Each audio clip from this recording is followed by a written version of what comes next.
ভাৰতবৰ্ষৰ সকলো শ্ৰদ্ধাৰ ব্যক্তি আম্বেদকাৰ যিজনৰ নেতৃত্বত আমি ভাৰতৰ সংবিধানখন ৰচনা কৰিছোঁ আৰু এই ভাৰতৰ সংবিধান মতে এতিয়া দেশখন চলি আছে। কিন্তু আজি তেখেতক ৰাজ্যসভাত আমাৰ ৰাষ্ট্ৰীয় গৃহমন্ত্ৰী ডাঙৰীয়াই যিদৰে অপমান কৰিছে, সেই অপমানক আমি প্ৰতিবাদ কৰিছোঁ। আমি বিচাৰিছোঁ, আজি আমি স্মাৰকপত্ৰ দিছোঁ ৰাষ্ট্ৰপতি মহোদয়লৈ আমাৰ আয়ুক্তৰ যোগেদি, তেখেতৰ বিষয়ে আইনী ব্যৱস্থা গ্ৰহণ কৰিব লাগে বা দৰকাৰে গ্ৰেপ্তাৰো কৰিব লাগে। এই ক্ষেত্ৰত দেখিছোঁ তেওঁলোকে কোনো ব্যৱস্থা গ্ৰহণ কৰা নাই, মুখ্যমন্ত্ৰীও একো কোৱা নাই, গতিকে আমাৰ প্ৰধানমন্ত্ৰীয়ে একো গ্ৰহণ ব্যৱস্থা কৰা নাই। গতিকে আমি আজি সেইকাৰণে সন্মান ৰক্ষা আমি এইটো আজি যাত্ৰা আমি কৰিছোঁ, যাতে তেখেতে বিহিত ব্যৱস্থা গ্ৰহণ কৰক। ভাৰতবৰ্ষে আজি গম পাওক যে আমি আজি গোটেই ভাৰতবৰ্ষত আমি এই প্ৰতিবাদী কাৰ্যসূচী লৈছোঁ, অন্য প্ৰতিবাদী কাৰ্যসূচী, যাতে আজি ভাৰতবৰ্ষে গম পাওক যে যিখন দেশৰ এজন গৃহমন্ত্ৰী তেখেতে যদি আজি এনেকৈ এজন ব্যক্তিক বা বিশ্ব বৰেণ্য এজন ব্যক্তিক যদি অপমান নকৰে, দেশখন কেনেকৈ থাকিব, গণতন্ত্ৰ কেনেকৈ জীয়াই থাকিব। হয়তো তেওঁলোকে ভাবিছে এই সংবিধানখন চাগে সলনি কৰি পেলাম, সেইকাৰণে এইবোৰ কৰিছে। আমাৰ এইটো সন্দেহ হৈছে, তেখেতে যে কৈ থাকে আমি সংবিধান সলনি কৰিম।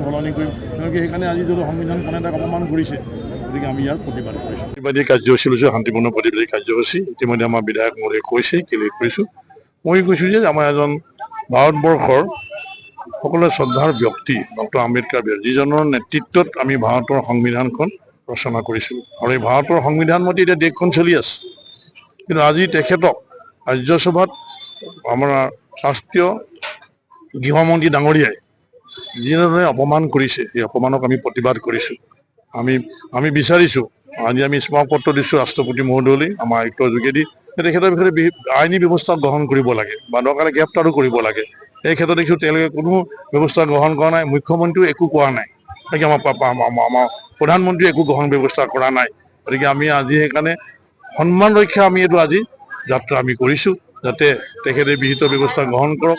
ভাৰতবৰ্ষে আজি গম পাওক যে আমি আজি গোটেই ভাৰতবৰ্ষত আমি এই প্ৰতিবাদী কাৰ্যসূচী লৈছোঁ, অন্য প্ৰতিবাদী কাৰ্যসূচী, যাতে আজি ভাৰতবৰ্ষে গম পাওক যে যিখন দেশৰ এজন গৃহমন্ত্ৰী তেখেতে যদি আজি এনেকৈ এজন ব্যক্তিক বা বিশ্ব বৰেণ্য এজন ব্যক্তিক যদি অপমান নকৰে, দেশখন কেনেকৈ থাকিব, গণতন্ত্ৰ কেনেকৈ জীয়াই থাকিব। হয়তো তেওঁলোকে ভাবিছে এই সংবিধানখন চাগে সলনি কৰি পেলাম, সেইকাৰণে এইবোৰ কৰিছে। আমাৰ এইটো সন্দেহ হৈছে, তেখেতে যে কৈ থাকে আমি সংবিধান সলনি কৰিম। তেওঁলোকে সেইকাৰণে আজি যদি সংবিধানখন এটা অপমান কৰিছে, গতিকে আমি ইয়াৰ প্ৰতিবাদ কৰিছোঁ। প্ৰতিবাদ কল্পে আজি আমি আগবাঢ়িবৰ কাৰণে মহামান্য ৰাষ্ট্ৰপতি মহোদয়লৈ আমি স্মাৰকপত্ৰ প্ৰদান কৰিছোঁ। ভাৰতবৰ্ষৰ সকলো শ্ৰদ্ধাৰ ব্যক্তি আম্বেদকাৰ যিজনৰ নেতৃত্বত আমি ভাৰতৰ সংবিধানখন ৰচনা কৰিছোঁ আৰু এই ভাৰতৰ সংবিধান মতে এতিয়া দেশখন চলি আছে। কিন্তু আজি তেখেতক ৰাজ্যসভাত আমাৰ ৰাষ্ট্ৰীয় গৃহমন্ত্ৰী ডাঙৰীয়াই যিদৰে অপমান কৰিছে, সেই অপমানক আমি প্ৰতিবাদ কৰিছোঁ। আমি বিচাৰিছোঁ, আজি আমি স্মাৰকপত্ৰ দিছোঁ ৰাষ্ট্ৰপতি মহোদয়লৈ আমাৰ আয়ুক্তৰ যোগেদি, তেখেতৰ বিষয়ে আইনী ব্যৱস্থা গ্ৰহণ কৰিব লাগে বা দৰকাৰে গ্ৰেপ্তাৰো কৰিব লাগে। এই ক্ষেত্ৰত দেখিছোঁ তেওঁলোকে কোনো ব্যৱস্থা গ্ৰহণ কৰা নাই, মুখ্যমন্ত্ৰীও একো কোৱা নাই, গতিকে আমাৰ প্ৰধানমন্ত্ৰীয়ে একো গ্ৰহণ ব্যৱস্থা কৰা নাই। গতিকে আমি আজি সেইকাৰণে সন্মান ৰক্ষা আমি এইটো আজি যাত্ৰা আমি কৰিছোঁ, যাতে তেখেতে বিহিত ব্যৱস্থা গ্ৰহণ কৰক।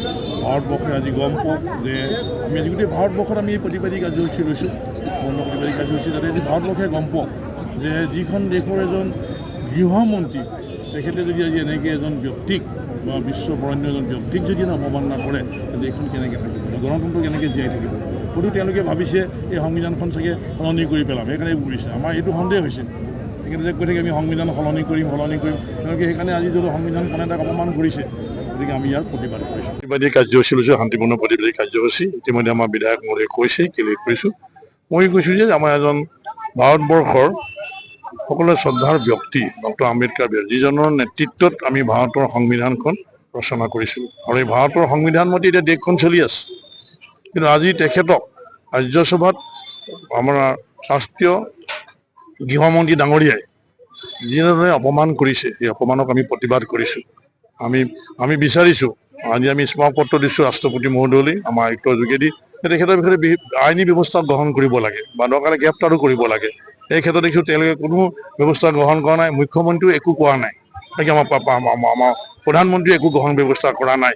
গতিকে আমি আজি সেইকাৰণে সন্মান ৰক্ষা আমি এইটো আজি যাত্ৰা আমি কৰিছোঁ, যাতে তেখেতে বিহিত ব্যৱস্থা গ্ৰহণ কৰক। ভাৰতবৰ্ষে আজি গম পাওক যে আমি আজি গোটেই ভাৰতবৰ্ষত আমি এই প্ৰতিবাদী কাৰ্যসূচী লৈছোঁ, অন্য প্ৰতিবাদী কাৰ্যসূচী, যাতে আজি ভাৰতবৰ্ষে গম পাওক যে যিখন দেশৰ এজন গৃহমন্ত্ৰী তেখেতে যদি আজি এনেকৈ এজন ব্যক্তিক বা বিশ্ব বৰেণ্য এজন ব্যক্তিক যদি অৱমাননা কৰে তেন্তে এইখন কেনেকৈ থাকিব গণতন্ত্ৰ কেনেকৈ জীয়াই থাকিব হয়তো তেওঁলোকে ভাবিছে এই সংবিধানখন চাগে সলনি কৰি পেলাম সেইকাৰণে কৰিছে আমাৰ এইটো সন্দেহ হৈছে তেখেতে যে কৈ থাকে আমি সংবিধান সলনি কৰিম তেওঁলোকে সেইকাৰণে আজি যদি সংবিধান প্ৰণেতাক তাক অপমান কৰিছে গতিকে আমি ইয়াৰ প্ৰতিবাদ কৰিছোঁ প্ৰতিবাদ কল্পি আজি আমি আদৰিবৰ কাৰণে মহামান্য ৰাষ্ট্ৰপতি মহোদয়লৈ আমি স্মাৰকপত্ৰ প্ৰদান কৰিছোঁ যিকোনো খবৰৰ বাবে যোগাযোগ কৰক 7099017330 লগতে 7099017110 নম্বৰত